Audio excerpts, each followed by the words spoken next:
I used to think the pain meant I was unlovable. Not consciously at first. It happened slowly. Through people leaving without explanation. Through relationships where I gave everything emotionally while receiving confusion in return. Through nights where I sat staring at my phone, trying to understand how someone could say, "I love you," and still disappear emotionally right in front of me. After enough heartbreak, something dangerous begins happening inside chosen ones. You stop asking, "Why did this relationship fail?" And you start asking, "What is it about me that keeps attracting this pain?" That question changes your nervous system. You become hyper-aware, hyper-vigilant, emotionally exhausted. You start reading tone shifts in text messages, analyzing pauses in conversations, feeling abandonment before it even arrives. And eventually, you begin carrying loneliness into rooms full of people. I know that feeling intimately. I know what it feels like to lie beside someone and still feel emotionally abandoned. I know what it feels like when your soul recognizes a connection your mind cannot explain, only for separation to rip through your life like a spiritual earthquake. And for a long time, I genuinely believed the suffering meant I was being punished. Punished for loving too deeply. Punished for feeling too much. Punished for wanting intimacy that felt real. But after years of emotional collapse, awakening, twin flame separation, and watching people transform through heartbreak, I realized something that shattered me completely. Some pain enters your life not to destroy your heart, but to prepare your soul for the kind of divine love your nervous system has never experienced safely before. And that preparation? It rarely feels spiritual while you're surviving it. It feels unfair, confusing, lonely. Tonight, we're going to talk about why chosen ones often suffer deeply before real love finally arrives. Not fantasy love, not performative love.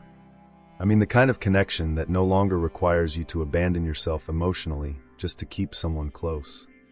And if your life has felt like one long season of heartbreak, awakening, emotional isolation, and spiritual exhaustion, stay with me. There's a reason your soul survived what it survived. And by the end of this conversation, you may finally understand why the pain was never punishment at all. Chapter 1: When Love First Became Unsafe. I used to think my fear of abandonment started in relationships. It didn't. It started much earlier, in moments that looked small from the outside. Moments nobody else would probably remember. A parent going emotionally cold for a few days. The silence after expressing emotion. Being comforted sometimes, and dismissed other times. Little inconsistencies like that change a sensitive child quietly. Especially chosen ones. Especially children who naturally feel everything deeply. You begin studying emotional energy before you even realize you're doing it. You notice sighs, footsteps, tone changes, the way someone hugs you differently when they're stressed. You learn how to emotionally scan rooms for safety. And after enough unpredictability, your nervous system stops associating love with peace. It starts associating love with uncertainty. That's where the confusion begins. I remember being very young and sensing emotional distance before words were ever spoken aloud. You could feel tension in the house without anyone explaining it. And children internalize those things personally. They think, maybe I caused this. Maybe I'm too emotional. Maybe love disappears when I become inconvenient. Nobody has to say those words directly. The body learns them anyway. That's the heartbreaking part. Some chosen ones were emotionally abandoned long before they were physically abandoned. And honestly, that kind of pain is difficult to explain to people who didn't live it. You grow up feeling deeply connected to people, while simultaneously expecting them to leave emotionally at any moment. So you adapt. You become agreeable, helpful, emotionally attentive. You become the person who notices everyone else's pain while quietly neglecting your own. And people praise you for it. They call you mature, empathetic, selfless. But underneath that empathy, there's often fear. Fear that love must constantly be earned. Fear that emotional closeness can disappear suddenly if you stop performing correctly. I didn't understand this about myself until much later in life. For years, I believed I was simply anxious in relationships. But anxiety was only the surface symptom. Underneath it, my nervous system was carrying old survival patterns I never consciously chose. Patterns built from inconsistency. Patterns built from emotional unpredictability. And chosen ones often carry these wounds invisibly. You become high-functioning emotionally. You can comfort others while privately unraveling inside. You can smile during conversations while your stomach quietly tightens from emotional tension nobody else notices. You can sense someone pulling away before they even realize they're withdrawing themselves. That level of sensitivity becomes exhausting, especially in relationships. Have you ever noticed how deeply you react to subtle emotional changes? A delayed text, a colder tone, a shift in eye contact, and suddenly your body feels different.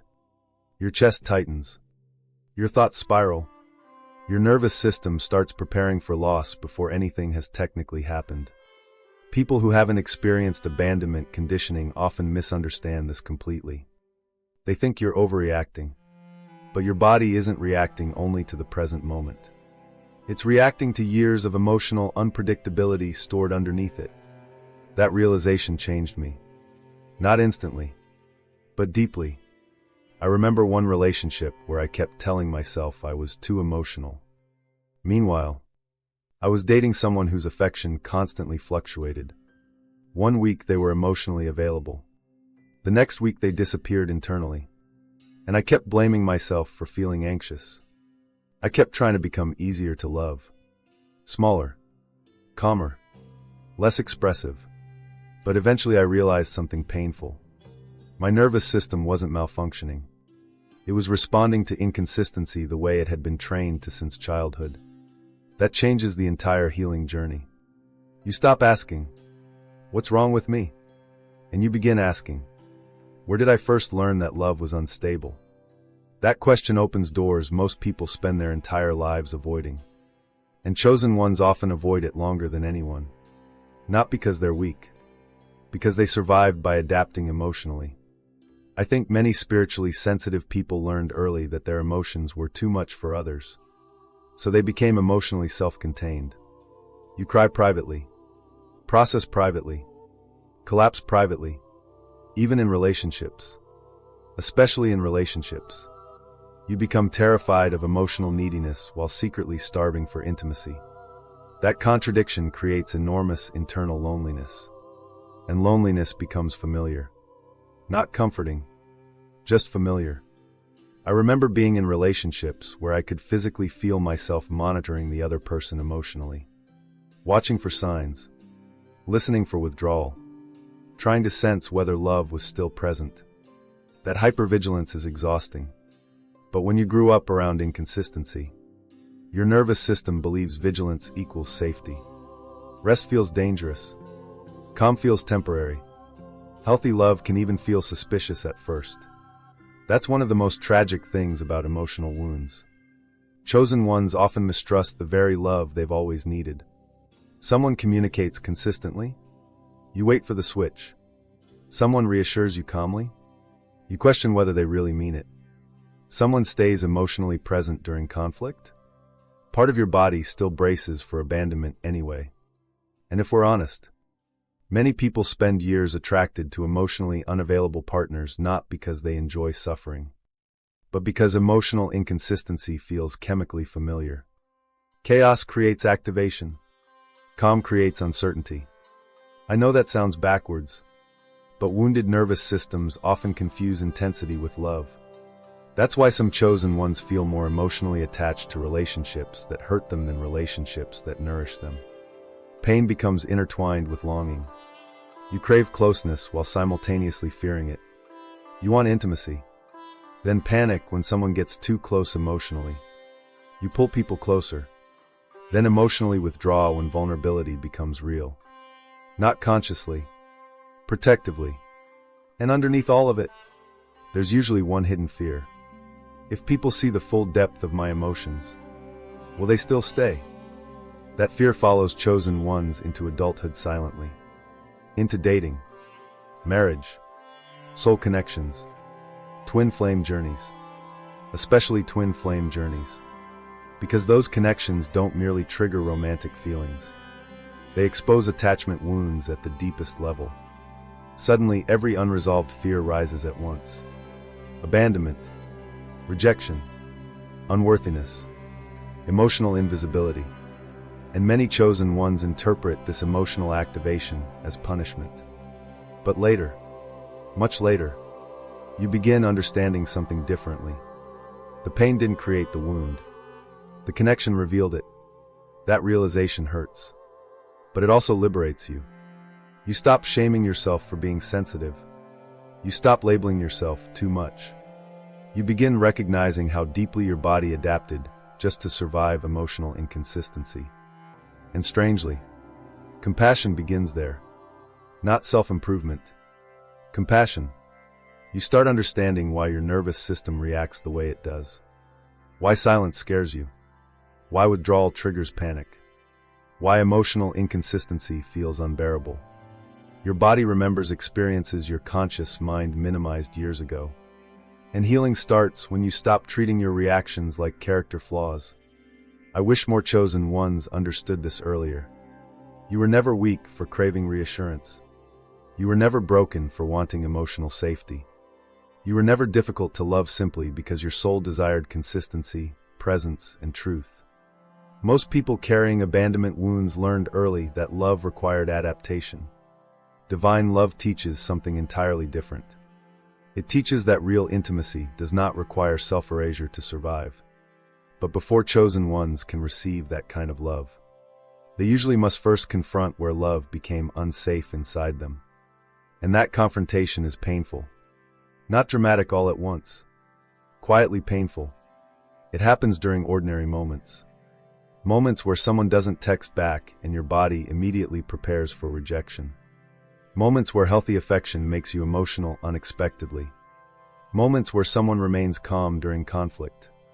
And you realize part of you is preparing for abandonment automatically. Those moments reveal everything. And slowly, you begin separating the past from the present. You begin recognizing that not everyone will disappear emotionally the way others once did. You begin teaching your nervous system that love can remain steady without constant fear attached to it. That process takes time. Sometimes a painful amount of time. But it changes everything. Especially for chosen ones. Because once you stop confusing instability with intimacy, you stop settling for relationships that repeatedly wound your spirit.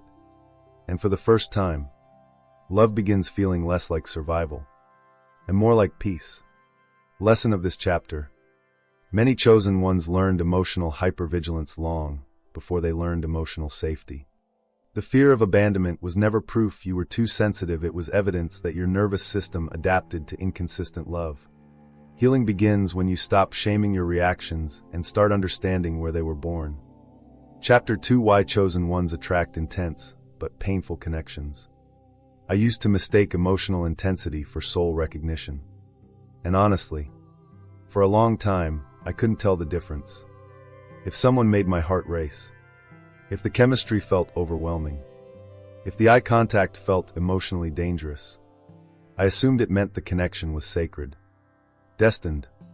But after surviving enough painful relationships, after experiencing soul connections that cracked me open emotionally, I realized something difficult. Not every intense connection is meant to stay in your life forever. Some arrive to expose wounds you've spent years hiding beneath longing. And chosen ones attract these connections constantly. Not because they're cursed. Because sensitive souls unconsciously carry unresolved emotional patterns that magnetic people can activate immediately. I remember meeting someone once and feeling the shift instantly. Before they even touched me. You know that feeling? Your body becomes hyper-aware. Your intuition sharpens. Conversations feel charged. Silence feels intimate. Even small moments start carrying emotional weight.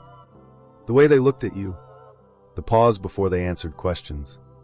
The tension in their voice when vulnerability slipped through unexpectedly. It felt spiritual. And maybe part of it was.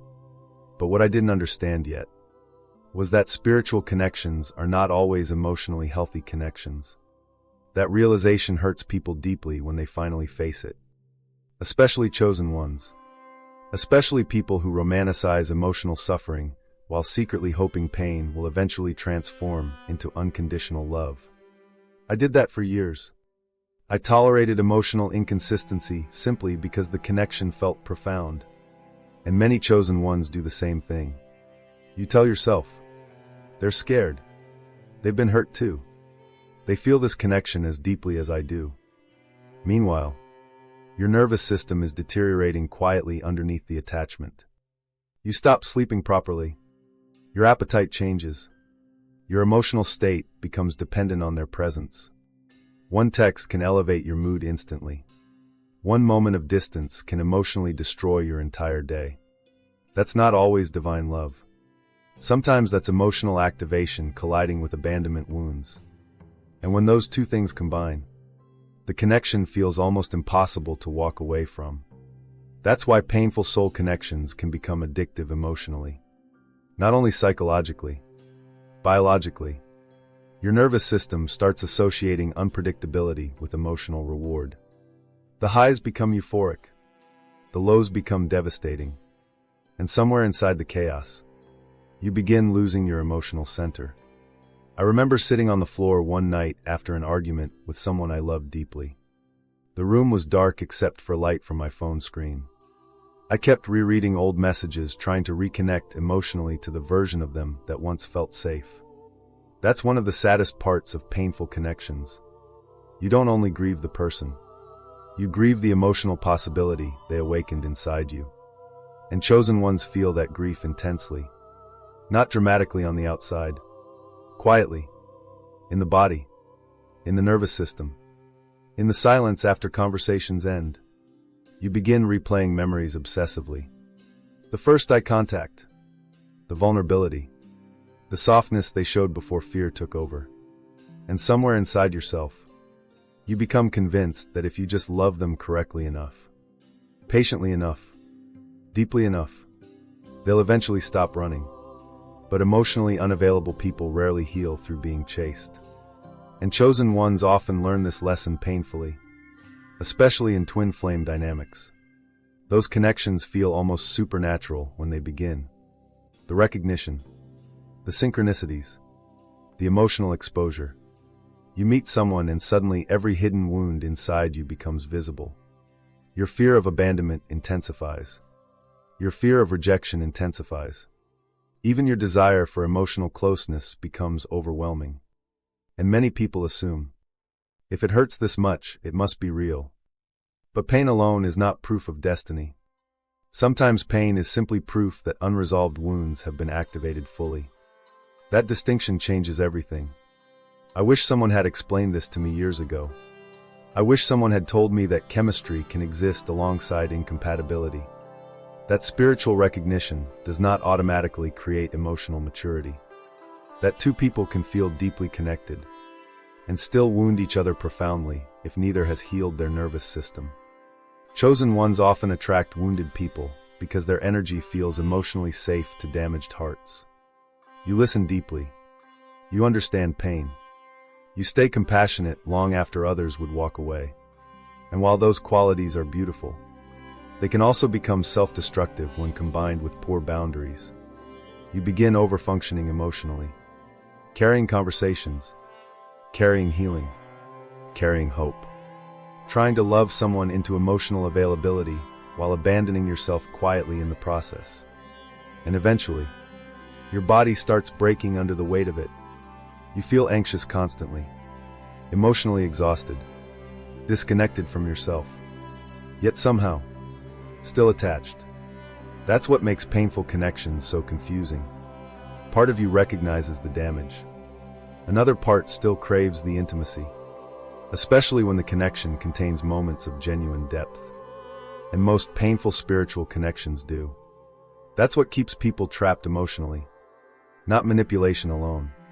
Hope. Hope created by emotional glimpses. Moments where the other person suddenly becomes vulnerable.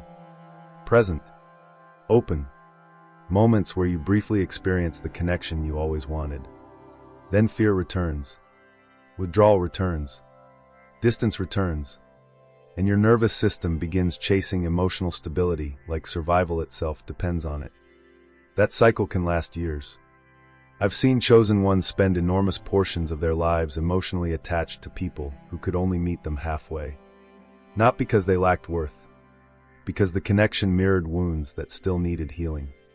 And painful mirrors are difficult to walk away from, especially when they awaken spiritual transformation simultaneously. That's another uncomfortable truth nobody discusses enough. Some of the relationships that awaken you spiritually also break you emotionally, at least temporarily. You lose certainty, identity, emotional stability. But through that collapse, you begin seeing yourself honestly, your attachment patterns, your fear of being left, your tendency to overgive in order to feel chosen. The connection becomes a mirror you can no longer avoid looking into. And eventually, you realize something heartbreaking but liberating. You were not fighting only for the relationship. You were fighting for the hope that someone would finally love the wounded parts of you consistently enough to make the fear disappear. But healing cannot depend entirely on another person's ability to stay. That realization changes chosen ones permanently. Slowly you stop romanticizing suffering. You stop confusing emotional anxiety with soul alignment. You stop believing love must constantly hurt in order to be profound. And honestly, that awakening feels almost disorienting at first, especially if chaos was the only form of emotional intensity you ever experienced. Healthy love feels quieter, safer, more grounded. But before chosen ones can fully receive that kind of love, they usually pass through painful connections first. Connections that expose every hidden attachment wound still living inside them. Not as punishment, as revelation. And revelation rarely feels gentle while it's happening. I remember the moment I finally understood one particular connection differently. It wasn't during the relationship. It was afterward. Weeks after the silence. Weeks after the emotional withdrawal. I suddenly realized how much of myself I had abandoned trying to preserve the connection. My peace. My intuition. My emotional stability. I kept shrinking my needs hoping love would become easier to maintain. But real love does not require self-erasure. That realization nearly broke me, then healed me slowly afterward. And I think many chosen ones eventually arrive there too. The painful connection that once felt like destiny becomes the relationship that forced emotional awakening. Not because the love was fake, but because the wounds underneath it were real. Very real. And until those wounds surface, divine love cannot fully enter safely. Not sustainably. Your soul must first learn the difference between longing and alignment, between intensity and emotional safety, between attachment and genuine intimacy. And that learning process can feel like heartbreak before it finally becomes wisdom.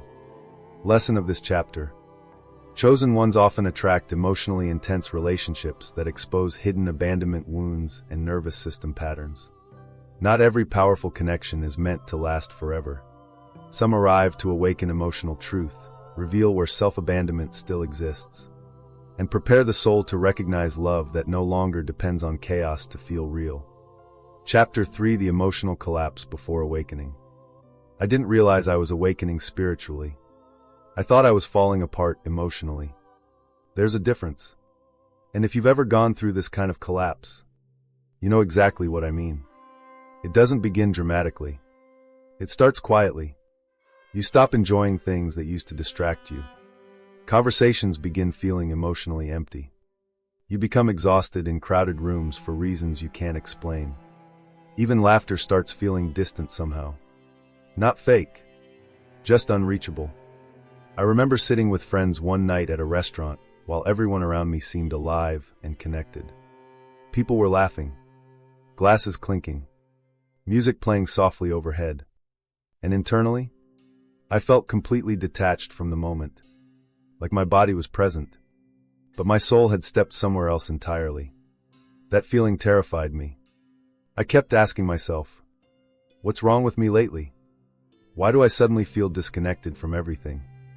Why does my life feel emotionally numb even when nothing is technically wrong? And honestly, that phase can feel incredibly isolating, especially for chosen ones.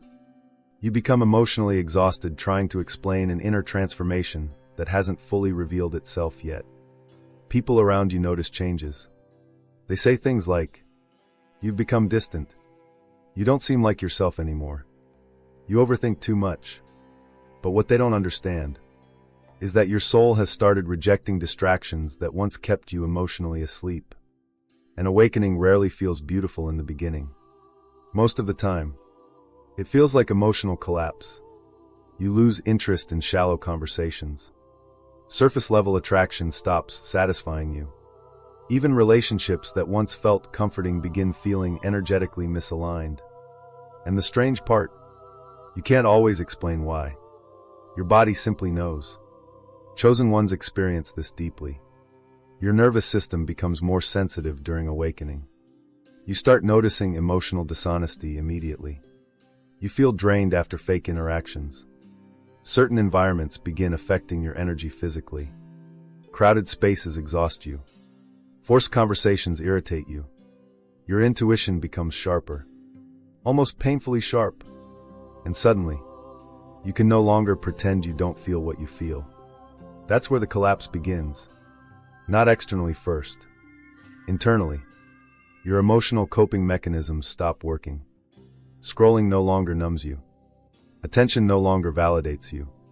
Even romance starts feeling empty if emotional depth is missing. I remember trying desperately to return to the version of myself that existed before this phase. I kept forcing social interactions, forcing attraction, forcing normalcy. But something inside me had changed permanently, and no amount of distraction could reverse it. That realization feels frightening at first, especially when your identity was built around emotional survival. Chosen ones often become highly functional people. You learn how to perform strength beautifully. You go to work, reply to messages, smile in conversations. Meanwhile, internally, your soul feels exhausted, and almost nobody notices the collapse happening underneath. That's one of the loneliest parts of awakening. You can appear completely fine externally, while privately grieving the person you used to be. I remember nights where I would sit in complete silence after everyone had gone to sleep. No music, no television, no stimulation, just silence. And during those moments, everything I had buried emotionally started surfacing. Old heartbreaks, childhood wounds, relationship patterns, fear of abandonment, fear of emotional rejection. It all began rising at once. Awakening forces emotional honesty. That's why so many chosen ones mistake it for depression initially. Not because they're weak, because awakening strips away emotional anesthesia. The distractions stop protecting you from yourself, and suddenly, you can feel everything again. That's overwhelming when you've spent years emotionally surviving instead of emotionally processing. I think many spiritually sensitive people reach a moment where their soul simply refuses to continue performing a life that no longer feels aligned. And when that happens, collapse becomes inevitable. Not as punishment, as transformation.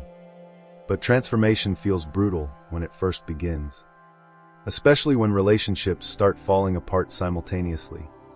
That part nearly destroyed me. People I thought would stay forever suddenly felt emotionally distant. Conversations changed. Energy changed. Connection changed. Some people disappeared completely. Others remained physically present, but emotionally unreachable. And honestly, that phase creates enormous confusion.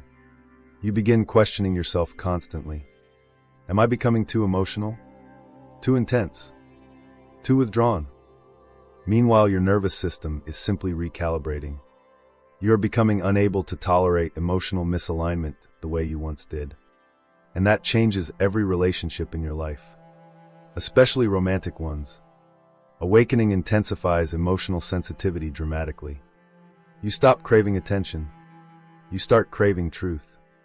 You stop wanting chemistry without emotional depth. You stop tolerating inconsistency disguised as passion. And many chosen ones lose relationships during this phase because they can no longer emotionally survive surface-level connection. Not without betraying themselves internally. I remember one relationship where I could physically feel the disconnect growing before either of us admitted it aloud. The eye contact changed. The emotional presence changed. Even silence felt different. And no matter how hard I tried to ignore it, my body knew. That's another painful part of awakening. Your intuition becomes impossible to silence. You start sensing emotional truths before conversations even happen. And while that sensitivity eventually becomes wisdom, at first it feels like emotional torture.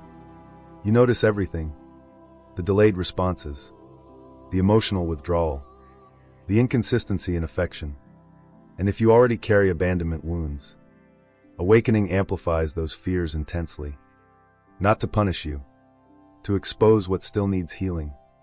That exposure can feel unbearable, especially during twin flame connections. Those relationships activate awakening at extraordinary levels. You meet someone and suddenly every hidden emotional wound surfaces simultaneously.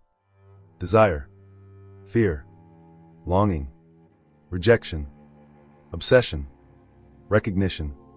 It feels spiritual and psychologically overwhelming at the same time. And when separation enters the picture, the collapse deepens even further. You stop recognizing yourself emotionally. Your routines change. Your sleep changes. Even your relationship with reality changes. I remember waking up some mornings feeling emotionally heavy before my feet even touched the floor. Like grief had moved into my nervous system permanently.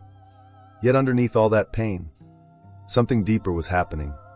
Something sacred. My soul was no longer willing to survive on emotional crumbs. That realization emerged slowly.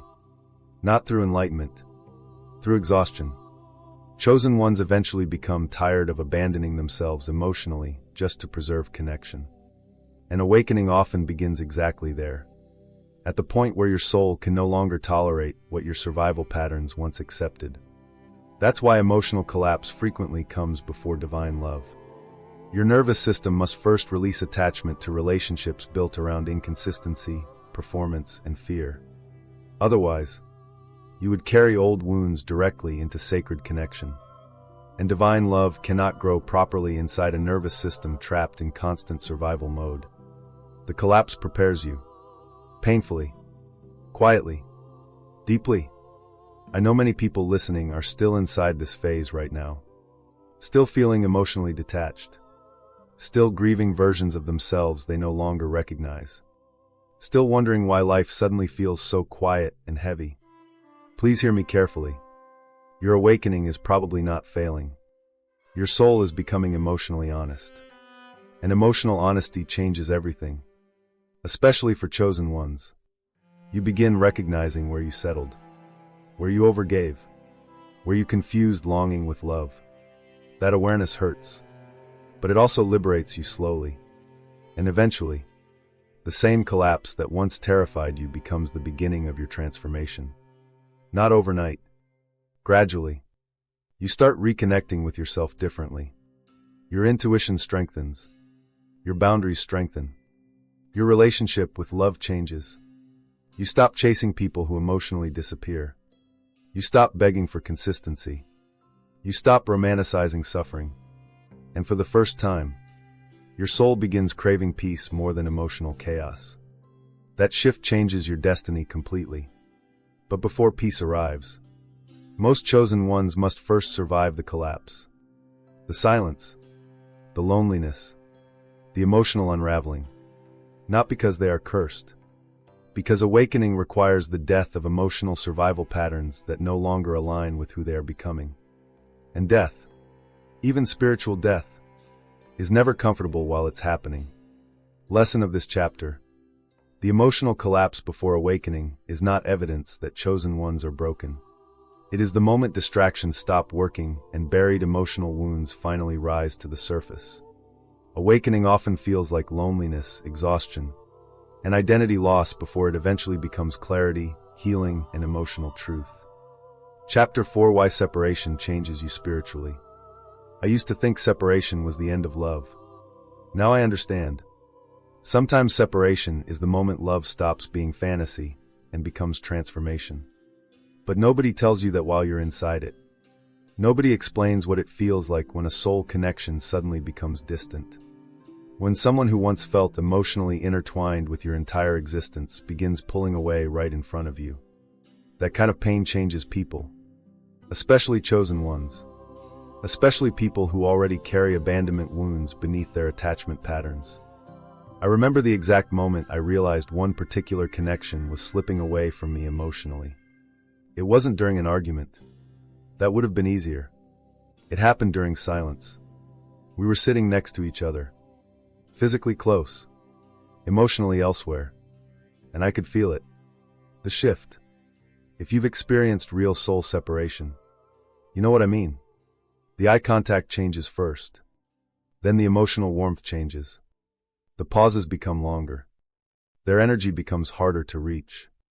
And suddenly, you start grieving someone who is technically still there. That kind of grief is psychologically brutal. You question yourself constantly. Am I imagining this? Did I do something wrong? Why does their energy feel different? And chosen ones often become trapped in hyperanalysis during separation. You replay conversations repeatedly. Reread old messages. Search for hidden meaning in tiny details. Not because you're irrational. Because your nervous system senses emotional disconnection before your mind fully accepts it. That's one of the most painful things about spiritually intense relationships. Your soul notices the departure long before the relationship officially ends. And when separation fully happens, it can feel like your entire inner world collapses at once. Sleep changes. Appetite changes. Time itself starts feeling strange. I remember waking up during that period with immediate emotional heaviness in my chest before I even opened my eyes. It felt physical, like grief had moved into my nervous system permanently. And honestly, that scared me. I started wondering if I was losing myself emotionally. But separation does something deeper than heartbreak alone. It exposes attachment wounds you didn't realize were controlling your relationships. That's why chosen ones often experience spiritual awakening through loss. Not comfort. Loss. Loss removes illusion. Especially illusion about love. You begin seeing how much of your emotional stability depended on another person's presence. How much validation you needed from them emotionally. How much of your self-worth became attached to whether they stayed close or pulled away. And during separation, all of that becomes painfully visible. I think many chosen ones secretly believe, if someone leaves me, it means I wasn't enough. That belief creates enormous suffering, especially in twin flame dynamics. Those connections activate deep soul recognition, which means separation feels almost unbearable when it happens. Not only emotionally, energetically. You think about them constantly, dream about them, feel their absence in ordinary moments. Songs change, places change, even silence changes. Everything reminds you of the connection. And part of you becomes convinced that reunion will finally end the pain. But here's the difficult truth many people avoid. Sometimes separation isn't only about losing another person. Sometimes it's about losing the identity you built around being emotionally chosen by them. That realization nearly shattered me when I first understood it. I wasn't only grieving the relationship. I was grieving the version of myself that felt worthy when they loved me. And chosen ones often carry this hidden pattern. You become emotionally attached not only to the person, but to how emotionally alive the connection made you feel. Especially after years of numbness or loneliness. A powerful soul connection awakens parts of you that ordinary relationships never touched. Suddenly you feel seen, desired, emotionally exposed. Then separation arrives, and those awakened parts feel abandoned all over again. That emotional crash becomes overwhelming. I remember nights during separation where I physically could not relax my nervous system. Even silence felt loud. My mind replayed memories obsessively. The first conversation, the emotional vulnerability, The moments where the connection felt sacred. And underneath all that longing, there was fear. Fear that I would never experience that level of connection again. Fear that losing them meant losing love itself. But separation eventually teaches chosen ones something devastating and liberating simultaneously. Love cannot heal abandonment wounds if the relationship itself keeps activating emotional instability repeatedly. That realization hurts deeply, especially when the connection felt spiritually significant. And many spiritually sensitive people stay trapped in suffering because they romanticize emotional pain. They tell themselves, if it hurts this much, it must be divine. But divine love does not require chronic emotional destruction to prove its depth. That understanding changes everything. I know people won't always like hearing that, especially people in intense twin flame separation. But awakening requires honesty, not fantasy. Some connections are sacred precisely because they force emotional transformation, not necessarily because they were meant to remain exactly as they began. That distinction matters enormously. Separation strips chosen ones emotionally. You stop hiding from yourself. The distractions stop working. The obsession exhausts you eventually. The emotional dependency becomes impossible to ignore. And slowly, you begin confronting deeper questions. Why was I so afraid of losing them? Why did their withdrawal emotionally destroy me? Why did I abandon my own peace trying to preserve the connection? Those questions open spiritual doors most people spend lifetimes avoiding. And honestly, awakening often begins inside those questions. Not during happiness, during emotional collapse. That's why separation changes chosen ones spiritually. It forces self-confrontation. Painful self-confrontation. You begin seeing where you tolerated inconsistency, where you overgave emotionally, where you ignored your intuition because attachment felt stronger than truth. And at first, that awareness feels humiliating, especially for deeply loving people. You realize how much effort you invested trying to emotionally secure someone who could not consistently meet you in the same depth. But eventually, compassion enters the process. Not immediately. Eventually, you begin understanding that your attachment patterns were not weakness. They were survival responses. You feared losing love because your nervous system associated abandonment with emotional danger long before this relationship even existed. And separation exposes that wound fully. Not to punish you, to heal you. But healing rarely feels gentle while it's happening. I remember one particular night during separation where I stopped fighting the grief for the first time. No distractions, no checking my phone, no searching for signs or synchronicities. I just sat there quietly and admitted something to myself. I had spent years trying to earn emotional consistency from people who were emotionally unavailable to themselves. That realization broke something open inside me. Not dramatically, quietly, and slowly. My relationship with love started changing afterward. I stopped chasing emotional breadcrumbs, stopped romanticizing confusion, stopped equating longing with destiny. The separation that once felt like punishment became the experience that forced emotional awakening. That's why chosen ones often look back differently years later. Not with denial, not pretending the pain didn't matter, but with deeper understanding. You realize the separation exposed everything your soul could no longer ignore.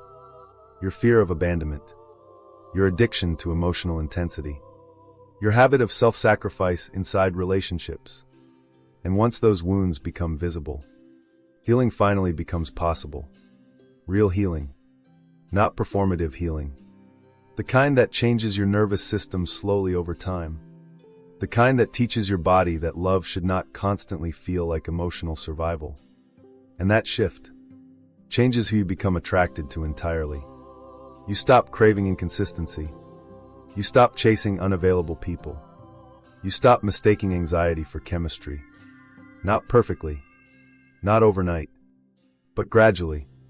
And one day, you realize the separation didn't destroy your capacity for love. It revealed the places where love and suffering had become tangled together inside you.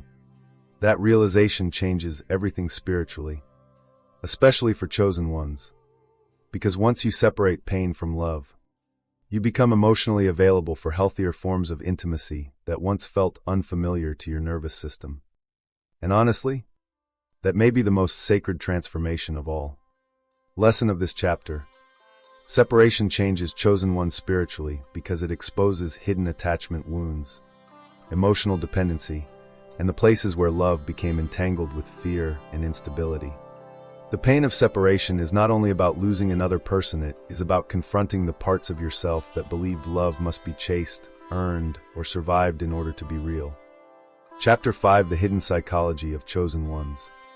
I spent years pretending I was less affected than I really was. That's something many chosen ones become frighteningly good at. You learn how to smile while emotionally overwhelmed, how to comfort others while your own nervous system quietly collapses underneath, how to say, "I'm fine," with just enough conviction that nobody asks deeper questions. And after a while, even you begin believing the performance, until your body finally refuses to continue carrying emotions your soul never processed honestly. I think that's one of the hidden burdens spiritually sensitive people carry. You feel everything intensely, but you've also learned how dangerous it can feel to reveal that depth openly. So you become emotionally adaptive. You study people carefully, read energy constantly, monitor emotional shifts automatically, not consciously at first, instinctively. I remember being able to sense tension in relationships long before conversations happened. Tiny things: the delay before someone responded, a slight change in tone, the way eye contact became shorter when something emotionally shifted. And the strange part, I was almost always right. But instead of trusting my intuition calmly, I internalized it anxiously. That's the hidden psychology of many chosen ones.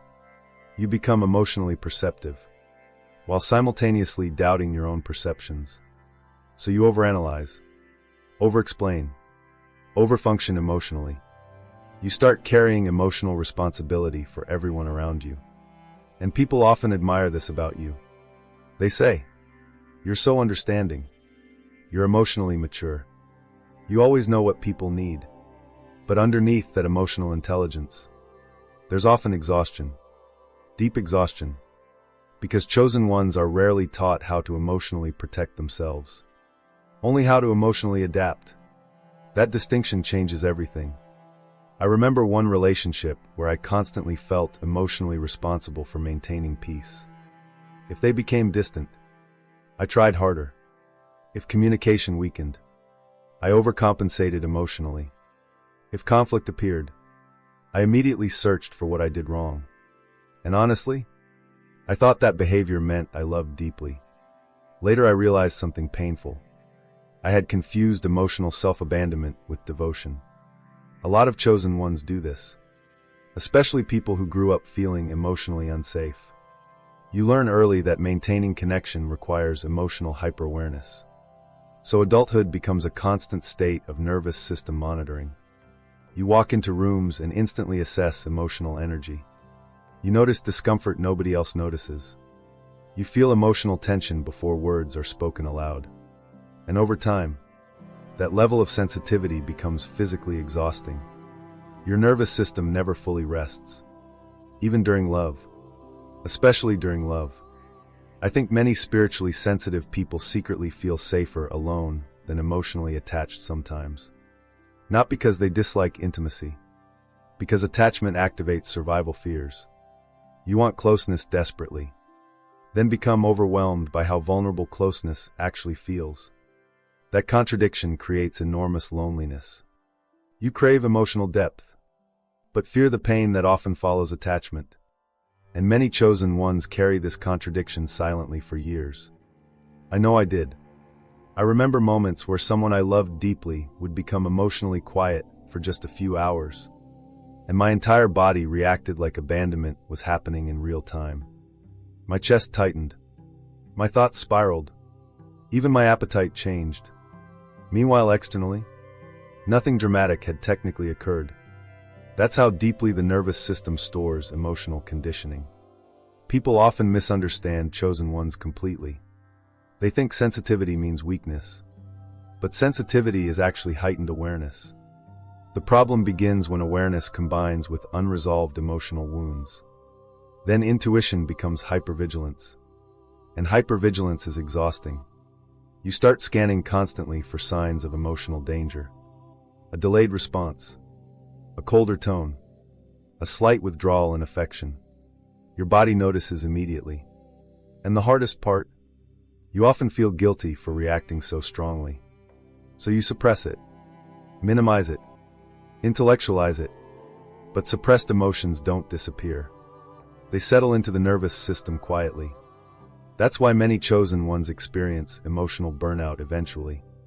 Not only from heartbreak, from chronic emotional overstimulation. You spend years carrying everyone else emotionally, while privately starving for someone to emotionally hold space for you. And honestly, that realization can become heartbreaking. Especially when you realize how often you accepted emotionally unavailable relationships simply because you were accustomed to carrying emotional imbalance alone. I remember feeling emotionally lonely inside relationships where I was technically loved.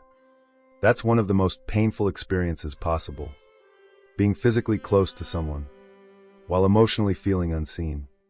Chosen ones notice emotional absence intensely.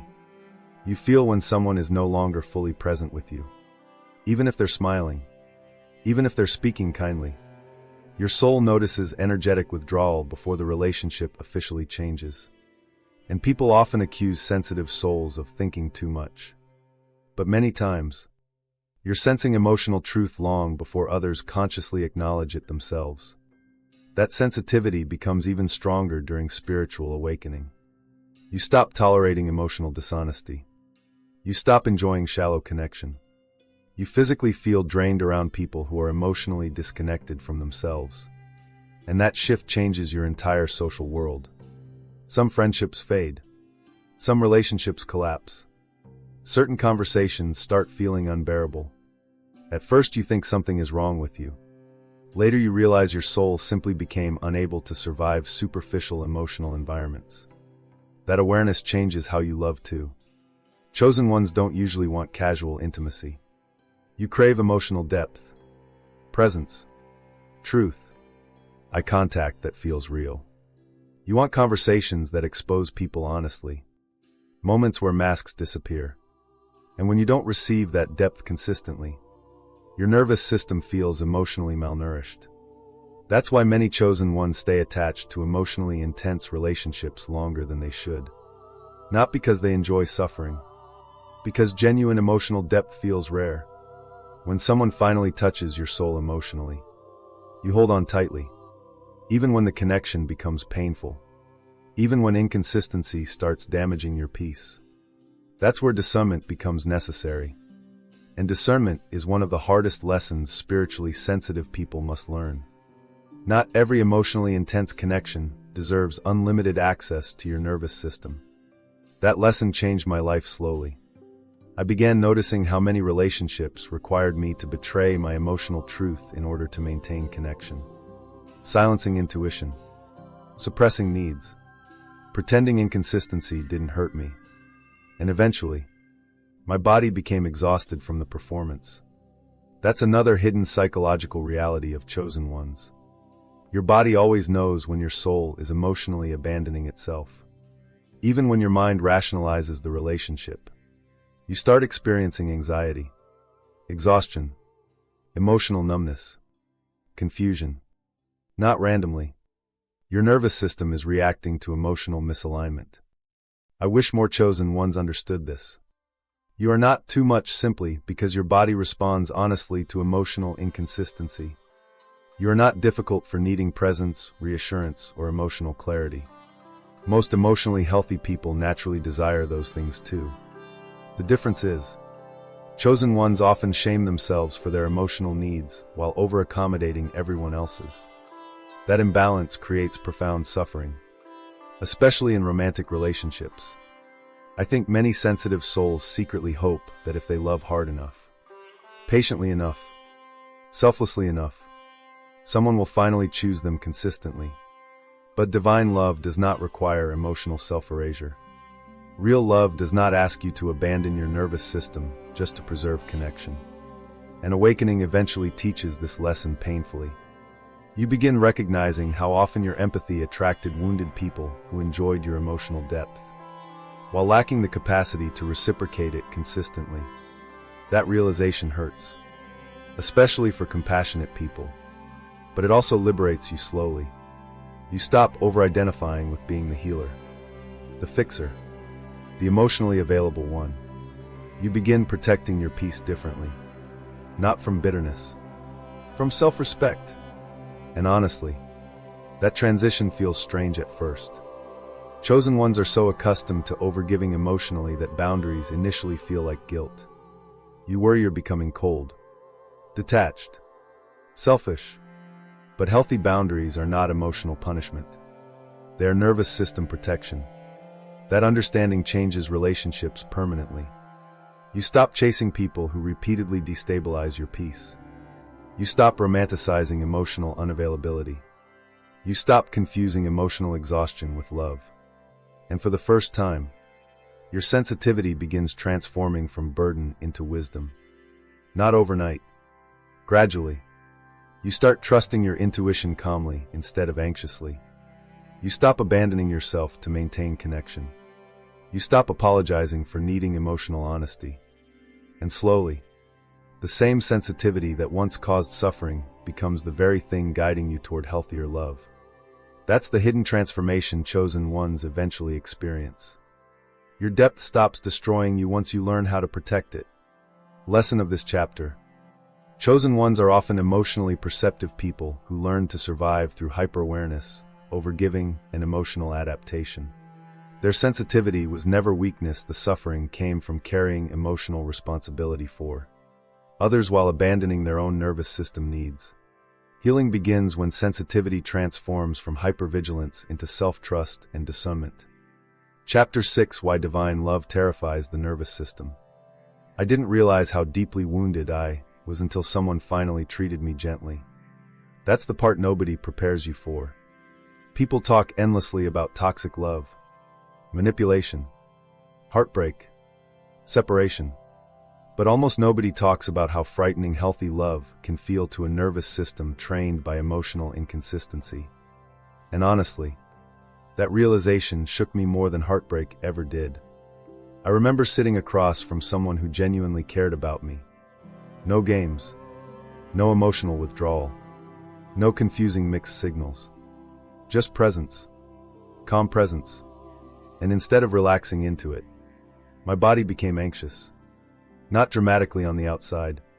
Quietly, I started overthinking their kindness, questioning their consistency, waiting for the emotional shift that never seemed to come.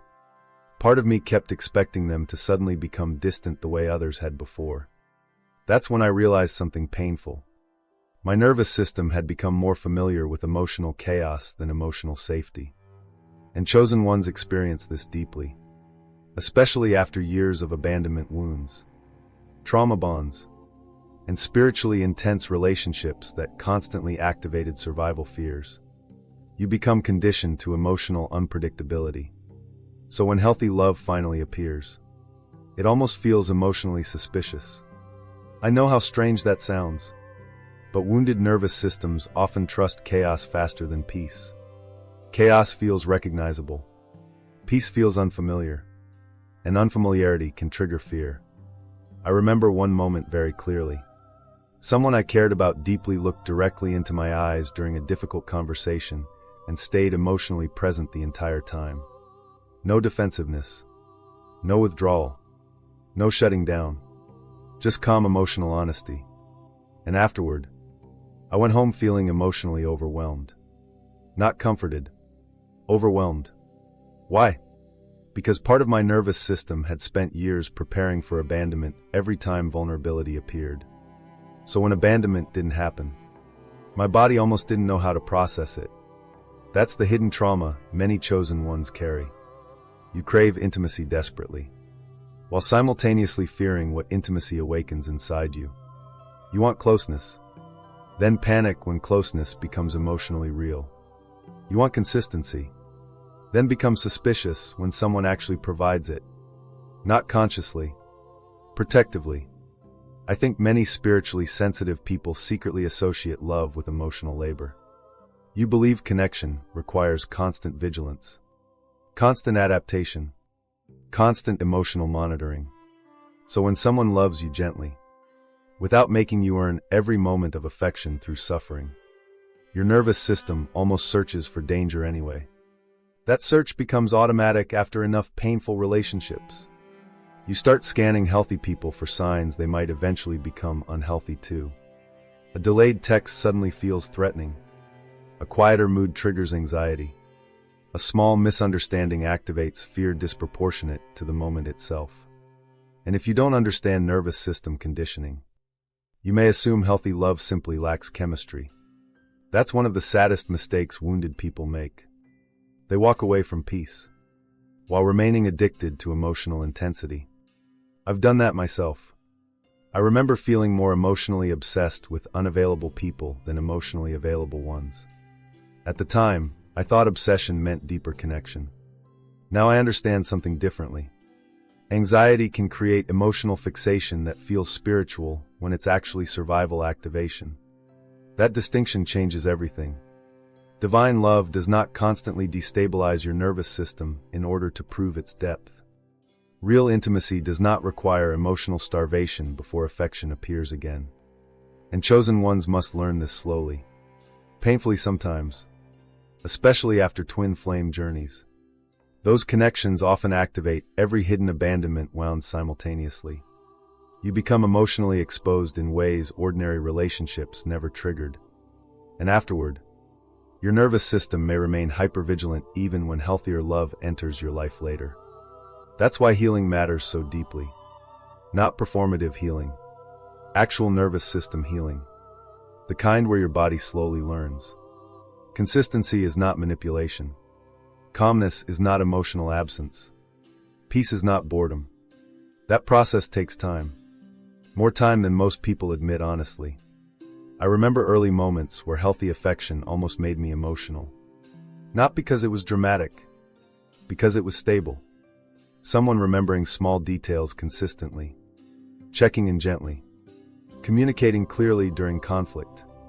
Those things sound simple, but to a wounded nervous system, they feel revolutionary, especially if you spent years normalizing emotional unpredictability. Chosen ones often become emotionally accustomed to survival mode. You learn how to emotionally brace yourself constantly. Brace for withdrawal. Brace for disappointment. Brace for abandonment. And eventually, your body forgets how to rest inside love. That's why divine love initially terrifies many spiritually sensitive people. Not because they don't want love, because love threatens the identity built around emotional survival. You can no longer hide inside hypervigilance. No longer confuse longing with intimacy. No longer chase unavailable people to recreate familiar emotional patterns. Healthy love exposes how exhausted you truly are. And honestly, that exposure can feel incredibly vulnerable. I remember realizing how uncomfortable I felt receiving care without needing to suffer first. That awareness nearly broke my heart. I had spent so many years subconsciously believing love had to be earned through emotional endurance. Through patience, sacrifice, over-understanding. So when someone simply showed up consistently, part of me didn't trust it. That's the tragic psychological effect of repeated emotional wounds. You start believing instability is normal, and calm love feels emotionally foreign. Some chosen ones even sabotage healthy relationships unintentionally because their nervous system mistakes safety for emotional emptiness. There's less adrenaline, less chasing, less obsession, and without chaos, you suddenly hear your own unresolved fears more clearly. That silence can feel terrifying, especially if your identity became attached to emotionally intense relationships. I think many people underestimate how addictive emotional inconsistency can become psychologically. The highs feel euphoric. The relief feels intoxicating. So stable love initially feels quieter by comparison. Not weaker, just quieter. And wounded people often confuse quietness with lack of passion. But real intimacy deepens differently. It unfolds slowly, safely, honestly, without constantly threatening your emotional stability. That's divine love, not fantasy love, not trauma-bonded attachment disguised as destiny. Real love, the kind that allows your nervous system to soften instead of constantly preparing for pain. I remember the first time I noticed my body relaxing naturally around someone instead of remaining hyper-alert. It felt unfamiliar, almost emotional. I realized I wasn't monitoring every word anymore, wasn't anxiously waiting for emotional withdrawal, wasn't mentally preparing for abandonment during moments of closeness. My nervous system had started trusting safety again. That shift changes chosen ones profoundly. You stop romanticizing suffering. You stop equating emotional exhaustion with depth. You stop craving people who only love you inconsistently. And slowly, your definition of chemistry changes too. Chemistry stops meaning anxiety. It starts meaning emotional resonance, safety, presence, truth. That transformation is sacred, but it requires grieving old patterns first. Patterns where chaos felt intoxicating. Patterns where you confused emotional activation with soul recognition. And grieving those patterns can feel surprisingly painful. You realize how much of your romantic history revolved around survival rather than genuine emotional peace. That awareness hurts, but it also frees you, especially spiritually sensitive people. Because once your nervous system experiences emotionally safe love, truly safe love, you cannot unknowingly return to emotional chaos the same way again. Your soul recognizes the difference now. And while healing does not happen perfectly, something fundamental changes. You stop asking, "Does this connection feel intense?" and begin asking, "Can my nervous system rest here?" That question changes your destiny in love completely. Because divine love is not merely about attraction. It's about emotional safety powerful enough to finally teach your body that intimacy no longer requires fear to feel real. Lesson of this chapter. Chosen ones often become conditioned to emotional chaos, making healthy love initially feel unfamiliar or even frightening. Divine love does not constantly activate survival fears or emotional instability. Real healing begins when the nervous system learns that intimacy can feel calm, safe, emotionally honest, and deeply connected without requiring suffering to sustain it. Chapter 7. The moment you stop chasing emotionally unavailable love. I don't think healing begins with enlightenment. I think it begins with exhaustion. Real exhaustion. The kind that settles into your body after years of overgiving emotionally. Years of trying to decode mixed signals. Years of loving people who could only meet you halfway while you kept offering your whole heart. There comes a moment, quietly, almost invisibly, when chosen ones simply cannot do it anymore. Not because they stopped loving deeply, because their soul becomes too tired to keep abandoning itself in the name of connection. I remember the exact night something shifted inside me. No dramatic breakup. No life-changing argument. I was just sitting alone staring at my phone, watching myself fight the urge to send another message to someone who had already become emotionally distant. And suddenly, I felt exhausted. Not angry, not bitter, just emotionally exhausted. I realized I had spent months trying to hold together a connection that only survived through my emotional labor. I was carrying the conversations, carrying the reassurance, carrying the hope. And the painful part of me believed that was love. Chosen ones often confuse emotional endurance with devotion. You think, if I stay patient enough, if I love them deeply enough, if I remain understanding enough, eventually the connection will stabilize. Eventually they'll stop running. Eventually they'll choose you consistently. But emotionally unavailable people often teach spiritually sensitive souls one devastating lesson. You cannot love someone into emotional readiness. And accepting that truth changes you permanently. Especially after twin flame separation. Especially after soul connections where the chemistry felt sacred. Where the emotional recognition felt almost supernatural. Those relationships awaken enormous hope inside chosen ones. Hope that finally, someone sees you completely. So when the connection becomes inconsistent, you don't immediately walk away. You fight for it. You overextend for it. Overunderstand it. Overforgive it. You become emotionally flexible in ways that slowly fracture your nervous system. I remember constantly trying to explain away behavior that hurt me emotionally. They're overwhelmed. They're scared of intimacy. They've been hurt before. And maybe some of those things were true. But eventually, I had to ask myself a harder question. Why was I working so hard to justify emotional inconsistency while ignoring how deeply it was damaging me? That question changed everything. Because chosen ones are often so focused on understanding others emotionally. They forget to protect themselves emotionally. You become compassionate beyond your own limits. And compassion without boundaries becomes self-abandonment. That realization hurts deeply when it finally lands. Especially for people whose identity revolves around being loving, patient, emotionally available. I think many spiritually sensitive people secretly fear that setting boundaries will make them lose love. So instead, you tolerate emotional confusion longer than your soul can comfortably survive. You silence your needs. Minimize your intuition. Pretend inconsistency hurts less than it actually does. Meanwhile, your body keeps telling the truth. Anxiety increases. Sleep changes. Your nervous system becomes exhausted from constantly waiting for emotional certainty that never fully arrives. And eventually, something inside you breaks. Not dramatically. Quietly. You simply become unable to keep chasing. That moment feels strange. Especially for chosen ones who spent years emotionally pursuing unavailable people. At first, the silence feels terrifying. You stop texting first. Stop over-explaining. Stop trying to emotionally rescue the connection. And suddenly you're left alone with yourself. No emotional chase. No constant analyzing. No fantasy about finally being chosen properly. Just silence. And honestly, that silence can feel unbearable initially.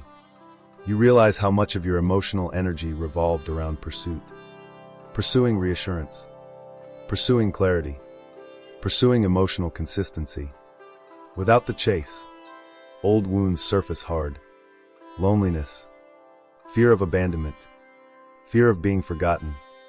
I remember feeling physically restless during this phase. Like my nervous system kept searching for emotional stimulation, even though I consciously knew the connection was unhealthy for me. That's the part people rarely discuss honestly. Breaking attachment to emotionally unavailable love can feel almost like withdrawal. Your body became chemically attached to inconsistency. The highs. The relief after emotional distance. The temporary closeness after separation. Those cycles affect the nervous system profoundly. And when you finally stop participating, your body has to relearn peace. That process takes time. But slowly, something beautiful begins happening. You start hearing yourself again. Your intuition becomes clearer without emotional chaos constantly distorting it. You begin noticing how often you ignored your own emotional needs trying to preserve relationships. How often your body knew the truth long before your mind admitted it. And strangely, you stop romanticizing emotional suffering the same way. That shift changes chosen ones profoundly. You begin craving calm more than intensity. Not boredom. Peace. There's a difference. I remember one day realizing I no longer felt attracted to unpredictability. That shocked me. For years, emotional distance had felt magnetic. The mystery, the longing, the emotional unavailability. But healing changes attraction slowly. You stop confusing anxiety with chemistry. You stop interpreting emotional inconsistency as depth. And honestly, that awakening feels almost disorienting at first. Especially if chaos was the emotional environment your nervous system learned to recognize as love. Healthy connection can initially feel too calm, too easy, too emotionally available. Part of you almost waits for the dysfunction to appear. But over time, your soul begins recognizing something important. Real love does not constantly force you into emotional survival mode. Real intimacy does not require endless chasing to maintain connection. And once chosen ones truly understand that, they cannot unknowingly settle the same way again. Not fully. I think the moment you stop chasing emotionally unavailable love is one of the most sacred turning points in spiritual awakening. Not because you become cold. Quite the opposite. You become more emotionally honest. You stop abandoning yourself trying to secure affection from people incapable of meeting your depth consistently. That honesty changes your energy completely. You stop overperforming emotionally. Stop trying to prove your worth through patience and sacrifice. Stop shrinking your needs to avoid losing connection. And ironically, that's often when your energy becomes magnetic in a healthier way. Not desperate, not hyper-attached, grounded. Chosen ones carry powerful energy once they stop leaking it through emotional chasing. Your nervous system softens. Your intuition sharpens. Your self-respect deepens. And slowly, you begin understanding that divine love will never require you to emotionally destroy yourself in order to maintain it. That realization feels almost revolutionary after years of painful attachment. I remember the first time I consciously chose not to chase someone emotionally. Not from pride, from peace. I knew the connection mattered deeply to me, but I also knew I could no longer betray my nervous system trying to force emotional availability from someone unwilling or unable to provide it consistently. That choice hurt.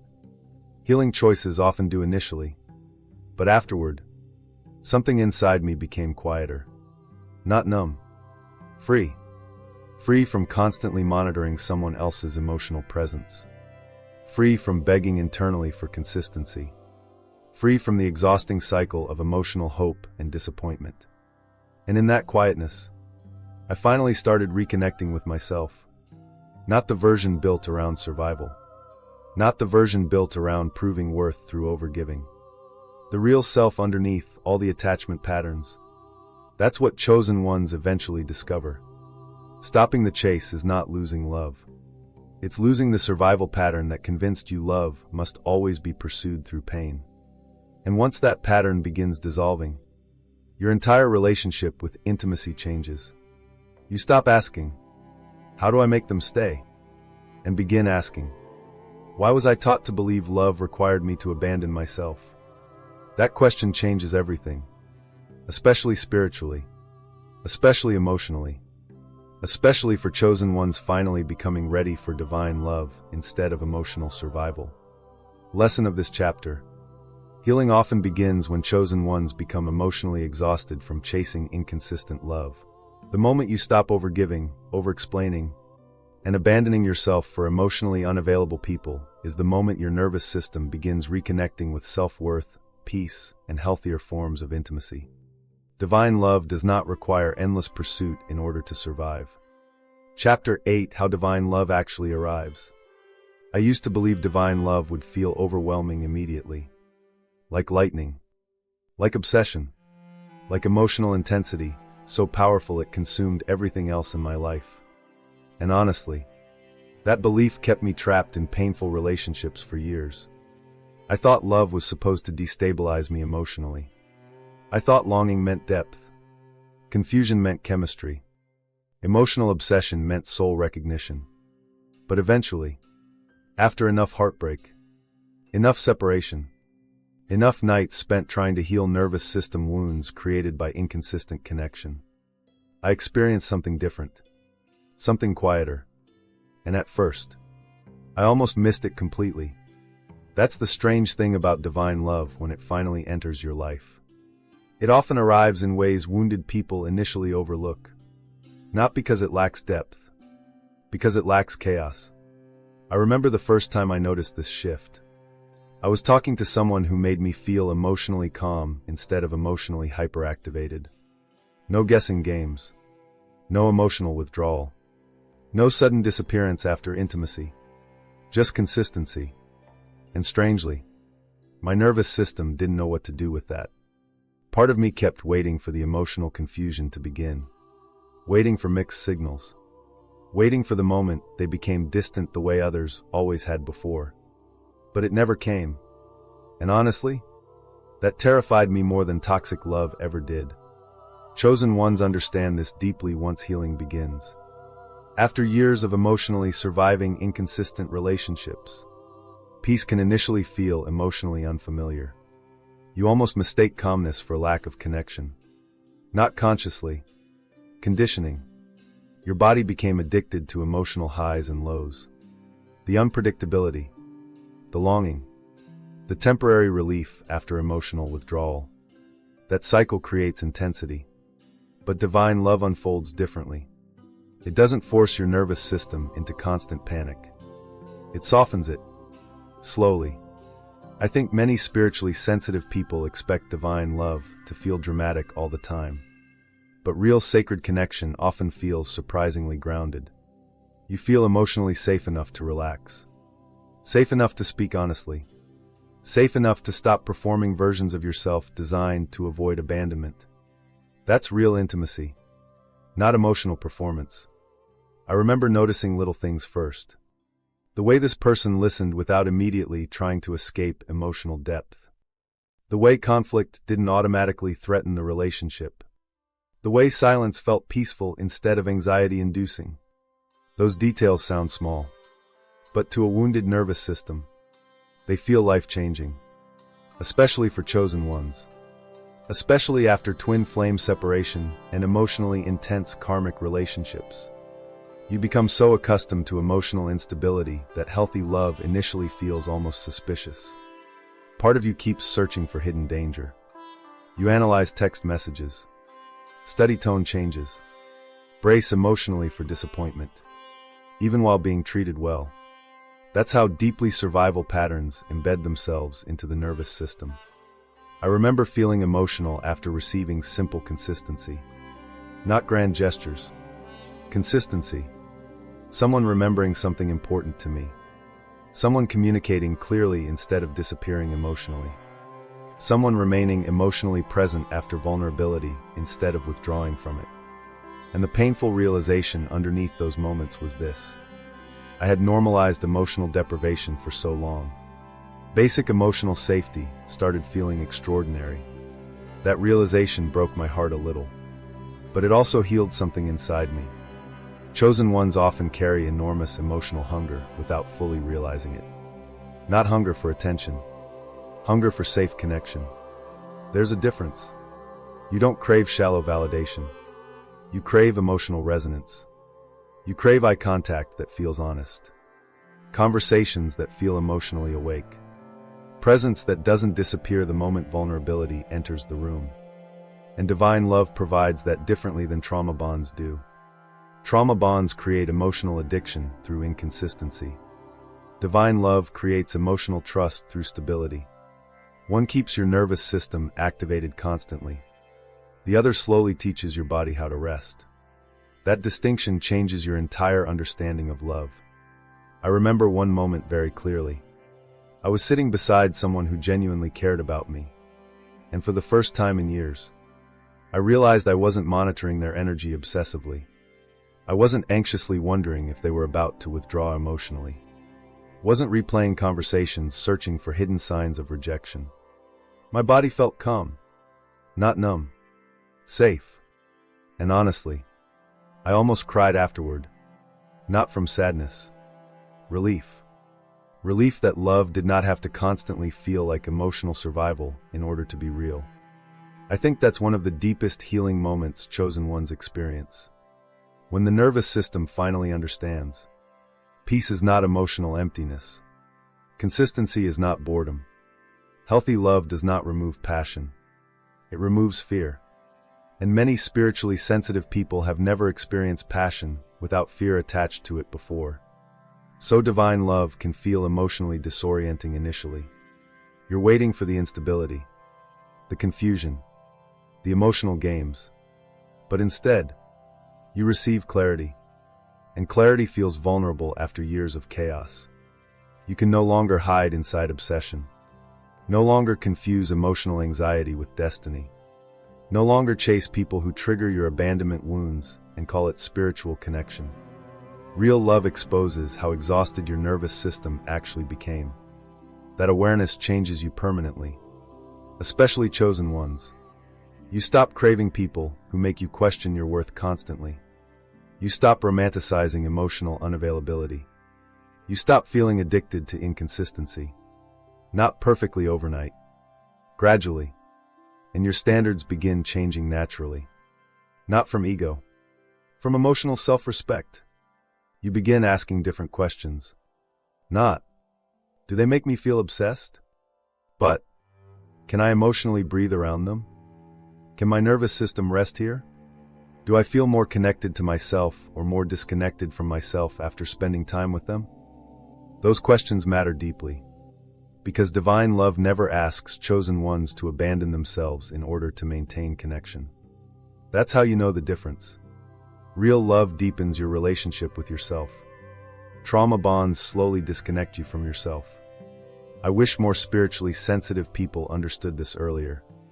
Just because a connection feels intense does not mean it is emotionally aligned. And just because healthy love feels calmer does not mean it lacks soul depth. Actually, the deepest connections often feel emotionally safe enough to unfold naturally. No constant chasing. No emotional starvation. No endless confusion disguised as mystery. Just presence. Honest presence. I remember another realization that changed me profoundly. For years, I thought love meant constantly thinking about someone, obsessing over them, yearning for them, needing reassurance from them emotionally. But divine love felt different. I could miss them without emotionally collapsing, love them without abandoning myself, feel connected without needing constant emotional validation. That shift healed something ancient inside me, and I think many chosen ones eventually arrive there too. After enough awakening, enough heartbreak, enough nervous system healing, your soul becomes less attracted to emotional fireworks and more attracted to emotional truth. That's when divine love can finally enter properly. Not when you become perfect, when you become emotionally honest. Honest about your wounds, honest about your needs, honest about the difference between longing and alignment. And honestly, that honesty changes the entire energy of your relationships. You stop chasing unavailable people hoping to recreate familiar emotional pain. You start protecting your peace, protecting your nervous system, protecting your soul, not from fear, from wisdom. And slowly, love stops feeling like something you must fight desperately to keep. It begins feeling like something you can finally soften into safely. That's divine love. Not fantasy, not obsession, not emotional chaos disguised as spirituality. Real love. The kind your nervous system no longer has to survive. Lesson of this chapter. Divine love often arrives differently than wounded people expect. It does not constantly destabilize the nervous system through confusion, inconsistency, and emotional chaos. Real sacred connection feels grounded, emotionally safe, honest, and calming to the soul. Chosen ones begin recognizing divine love when they stop confusing anxiety with chemistry and finally allow themselves to experience intimacy without fear. Chapter 9: Why the Pain Was Preparation. I know how easy it is to look back at your life and only see the losses. The people who left, the relationships that shattered you, the nights you cried so hard your body physically hurt afterward. I know how tempting it is to believe all that suffering meant something was wrong with you spiritually. I used to believe that too, especially during the years when it felt like everyone around me could experience love normally. While every connection in my life seemed to arrive carrying transformation, heartbreak, or emotional collapse attached to it. After a while, you start questioning yourself deeply. Why does love always change me this much? Why do I feel everything so intensely? Why does every meaningful connection seem to awaken pain inside me? And honestly, those questions can make chosen ones feel cursed emotionally. Especially when you've spent years trying to love people sincerely while carrying wounds nobody fully saw. But one night, during one of the quietest and loneliest periods of my life, I realized something that changed how I viewed my entire journey. The pain had not only been hurting me, it had been revealing me. Slowly, painfully, relentlessly. Every heartbreak exposed something I had not fully healed. Every abandonment revealed where I still tied my worth to being chosen by others. Every emotionally unavailable relationship showed me how deeply I confused longing with love. And once I saw that clearly, I couldn't unsee it anymore. That's the difficult gift of suffering. It strips illusion, especially for chosen ones, especially for spiritually sensitive people who spent years romanticizing emotional pain while secretly hoping it would eventually transform into security. I remember realizing how often I stayed in relationships long after my intuition knew they were hurting me. Not because I lacked intelligence, because I lacked emotional safety within myself. I was still searching for someone else to resolve wounds that only self-awareness and healing could truly transform. That realization humbled me deeply. And honestly, it hurt. Because part of awakening is grieving the ways you abandoned yourself while trying to preserve connection. The times you ignored red flags, silenced your needs, accepted emotional inconsistency while calling it patience. Chosen ones often carry enormous compassion, but compassion without discernment becomes suffering. And many spiritually sensitive people learn this lesson through heartbreak repeatedly. Not because they're weak, because their hearts remain open long after their nervous system starts collapsing. I think many chosen ones secretly hoped that if they loved deeply enough, someone would finally stop leaving. That's the wound underneath so much emotional attachment. Not merely wanting love, wanting permanence, safety, consistency, wanting someone to finally stay emotionally present long enough for your body to stop bracing for abandonment. And when relationships failed, it felt personal, not only disappointing, personal, like confirmation that your deepest fears were somehow true. I remember staring at the ceiling late at night after one painful separation and thinking, maybe I'm simply too much for people emotionally. That thought haunted me for years. Maybe you know that feeling too. Feeling deeply, needing emotional honesty, craving soul-level intimacy, while living in a world where many people are emotionally disconnected from themselves entirely. Chosen ones often feel emotionally homeless for a long time because of this. You can connect with people, yet still feel unseen. You can receive affection, yet still feel emotionally unsafe.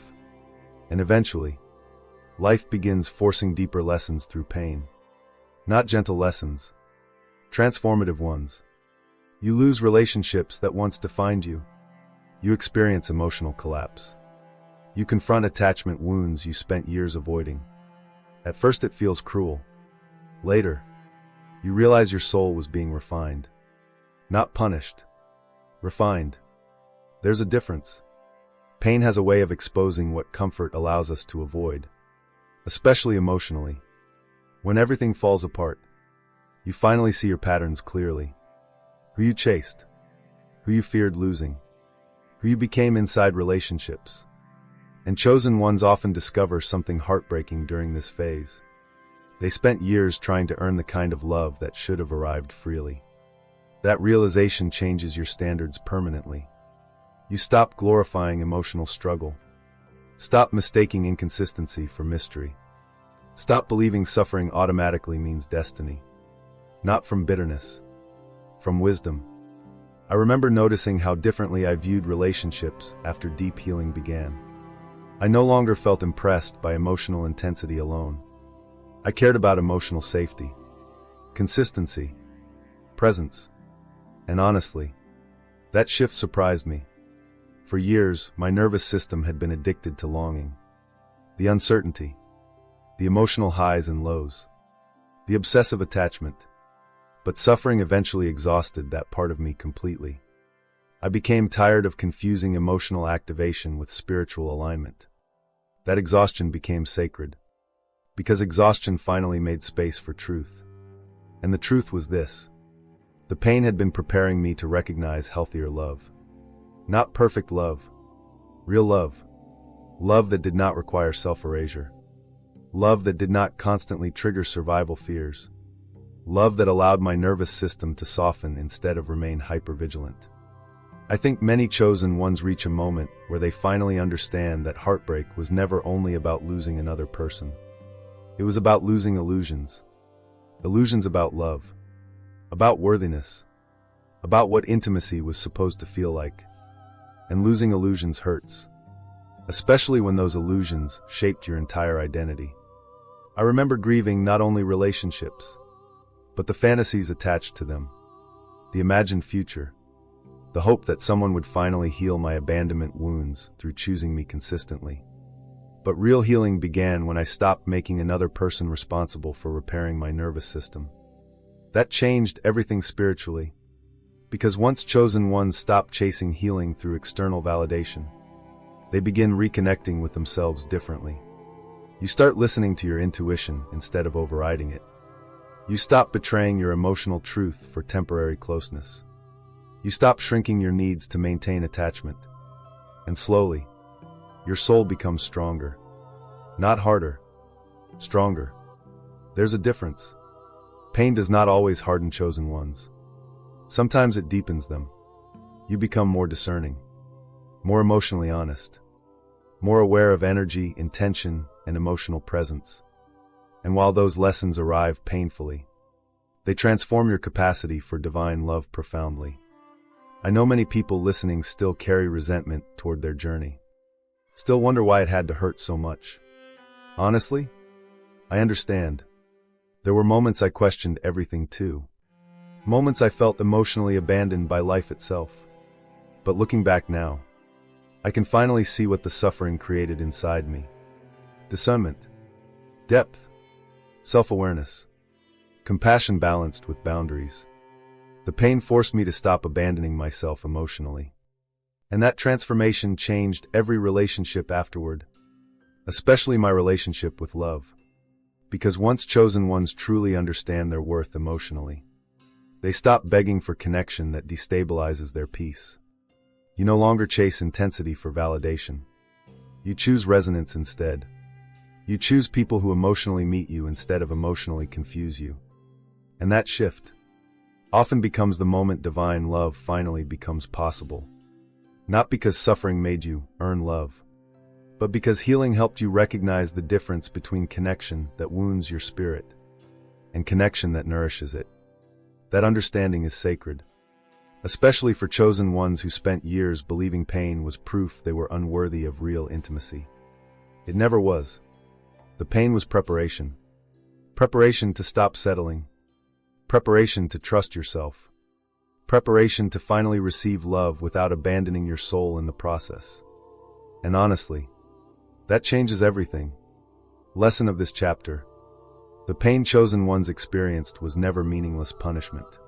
Heartbreak, separation, and emotional collapse exposed hidden wounds, attachment patterns, and the places where self-worth depended on being chosen by others.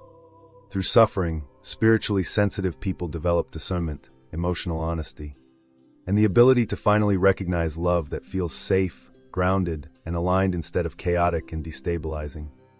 Chapter 10: You were never being punished. I need to speak carefully about this part, because I know what it feels like when suffering lasts so long.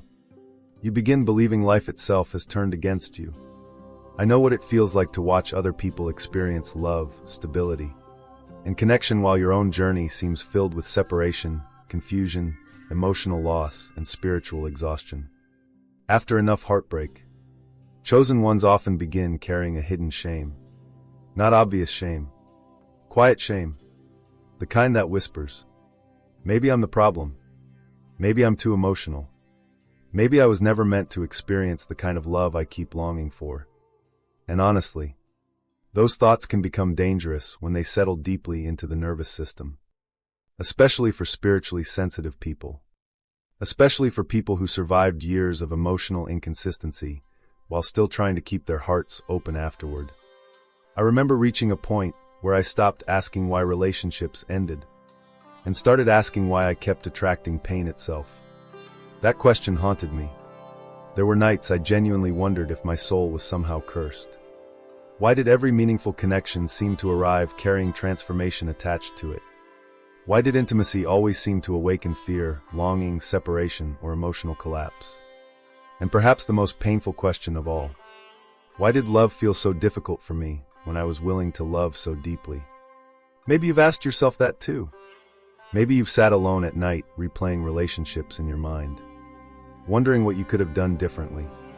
Maybe you've blamed yourself for being sensitive, for caring too much, for wanting emotional depth in a world that often rewards emotional avoidance. I know that feeling intimately, but looking back now, I realized something that completely changed my understanding of the journey. I was never being punished. I was being transformed. Painfully, slowly, sacredly. And transformation rarely feels beautiful while it's happening. It feels like loss, like confusion, like emotional isolation, like watching parts of your old identity collapse before your new self fully emerges. That's why awakening feels so emotionally brutal for chosen ones. Your soul begins rejecting everything misaligned before it fully reveals where you're truly meant to go. And during that in-between phase, life can feel unbearably lonely. You outgrow relationships, outgrow versions of yourself, outgrow emotional patterns that once felt normal. Meanwhile, you still don't fully understand what's replacing them yet. That uncertainty creates enormous emotional grief. I remember feeling disconnected from almost everyone during part of my awakening. Conversations felt shallow. Relationships felt energetically heavy. Even environments started affecting my nervous system differently. And for a while, I thought something was wrong with me. Later I understood something else entirely. My soul had stopped tolerating emotional environments that required self-abandonment to survive. That realization changed my life. Because chosen ones often spend years betraying their intuition, trying to preserve connection. You ignore red flags, over-explain bad behavior, remain emotionally loyal to people who consistently destabilize your peace. Not because you're weak, because your heart wants to believe love can heal everything. But divine love does not grow where self-betrayal continues. That's one of the hardest lessons awakening teaches. And usually, it teaches it through pain, not punishment. Preparation. There's a difference. Preparation strips away illusions. Illusions about who deserves access to your energy. Illusions about confusing intensity with intimacy. Illusions about needing to chase love in order to receive it. And chosen ones often lose entire identities during this process. The identity built around being needed. The identity built around overgiving. The identity built around proving worth through emotional endurance. I know how painful that unraveling feels, especially when your entire nervous system was conditioned around survival and attachment. But eventually, something inside you begins softening differently. Not into weakness, into truth. You stop trying to force emotionally unavailable people to finally choose you properly. You stop chasing validation from people incapable of emotionally meeting themselves. And slowly, you begin returning to yourself. That return changes everything spiritually, because for the first time, your energy stops flowing entirely toward external attachment. It starts flowing inward, toward healing, toward discernment, toward nervous system peace.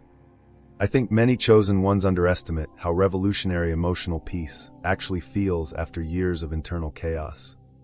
The first time your body relaxes around someone emotionally, it almost feels unreal. The first time you no longer obsessively monitor a relationship for signs of abandonment, it feels miraculous. The first time love feels grounding instead of destabilizing. Your soul finally understands what it had been searching for all along. Not intensity, safety, not emotional chaos, presence.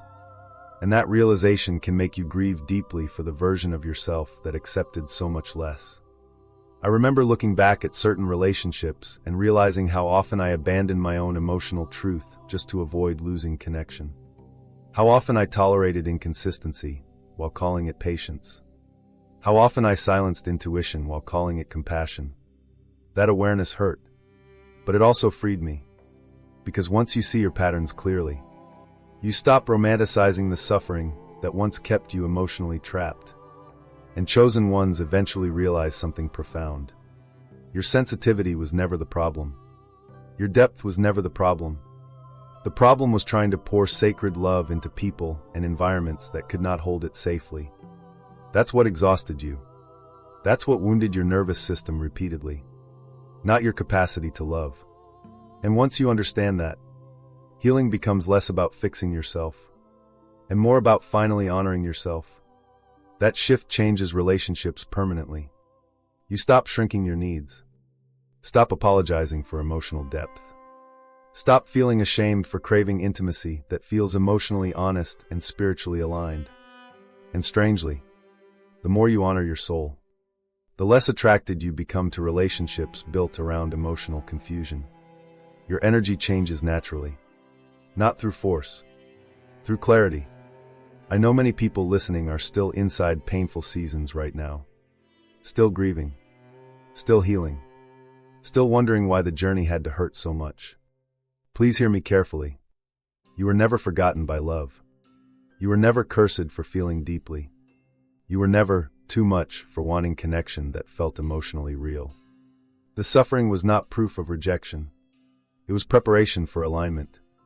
Preparation for relationships where your nervous system no longer has to survive. Preparation for intimacy where emotional honesty replaces emotional guessing. Preparation for divine love that feels peaceful instead of painful. And yes, that kind of love exists. Not fantasy love. Not perfect love. Human love. Grounded love. Emotionally safe love. The kind of love that does not ask you to betray yourself just to keep it alive. That's what your soul was truly searching for all along. Not another emotionally unavailable person to rescue. Not another cycle of longing and separation. Peace. Sacred peace inside connection. And one day, you'll look back at the heartbreak differently. Not with bitterness. Not with denial. But with understanding. You'll realize every painful chapter forced you closer to your own soul. Closer to truth. Closer to discernment. Closer to the kind of love your healed nervous system could finally receive safely.